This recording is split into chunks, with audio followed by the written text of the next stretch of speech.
অন্না বিকেলবেলা আজকে ঘুরতে গেছে। অন্যার ঘুরুর পরে দেখো আমি বেরিয়েছিলাম বাড়ির বাইরে, তো দেখছি অনেক গাড়ি পুলিশ, তো আমি সেটা দেখতে গেলাম যে কেন কাদের বাড়ি এসেছে। তো আমি এটা বুঝতে পারলাম কাদের বাড়ি এসেছে বা কেন। যাক, তোমরা যদি সেটা বুঝতে চাও বা দেখতে চাও তো কমেন্ট করো আমার ভিডিওতে, আর লাইক করে দিও, আর চ্যানেল নতুন আছে চ্যানেলটা সাবস্ক্রাইব করে দিও।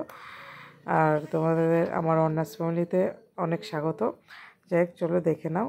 তোমাদের আগের ভিডিও শর্ট ভিডিওতে দেখিয়েছিলাম যে দীপাঞ্জনদার বাড়ি বাসন্তী পুজোতে গেছিলাম। তো সেই বাসন্তী পুজোর আজকে নবমী, তো সেই নবমীর উপলক্ষে দীপাঞ্জনদা হলো একজন বিজেপির নেতা, আর সেই নেতার বাড়িতে আরেকজন নেতা এসেছে যার নাম সুকান্ত মজুমদার। সুকান্ত মজুমদার, যাকে আপনারা অনেকেই চেনেন, অনেকে কি সবাই চেনেন।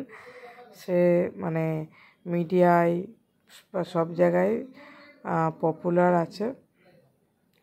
যাই হোক, আমি অনেক কষ্টে ভিডিওটা তুলেছি, কারণ এখানে অনেক জার্নালিস্ট আছে, অনেক লোকজন আছে, নেতা মন্ত্রী। তো আমি যেটা সত্যি কথা, একটু বেটও হাত পাচ্ছিলাম না, তো উঁচু করে যেটুকুনি আমি আপনাদের জন্যই কষ্ট করে গেছি ভিডিওটা করতে, নাহলে হয়তো যেতাম না, হয়তো রাস্তাতে দেখতাম শুধু। তো আমি গেছি দীপাঞ্জনদার বাড়িতেই। ওই যে ওটা দীপাঞ্জনদা, দেখতে পাচ্ছেন ওই যে গোলাপি পায়ে জামা পরে ওই সুগন্ধি অধিকারী বেরিয়েছে, দেখে নিন।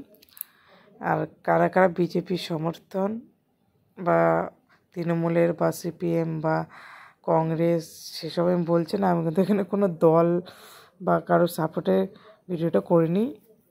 জাস্ট আমাদের পাড়ায় এসেছে, আমাদের বাড়ির পাশের বাড়ির নেতার বাড়িতে এসেছে, আমার দীপাঞ্জন দাদা হয় পাড়ার। এই জন্য একটা ভিডিও শ্যুটের জন্য একটু ভিডিও করা, ব্যাস এইটুকুনি, কোনো রাজনীতি না। আপনারা ভাববেন না যে আমি বিজেপি বা অন্য কিছু বা কিছুই না। আমি আপনাদের বলছি, আমি একবারই ভোট দিয়েছি, তারপরে এখনও ভোট দিইনি।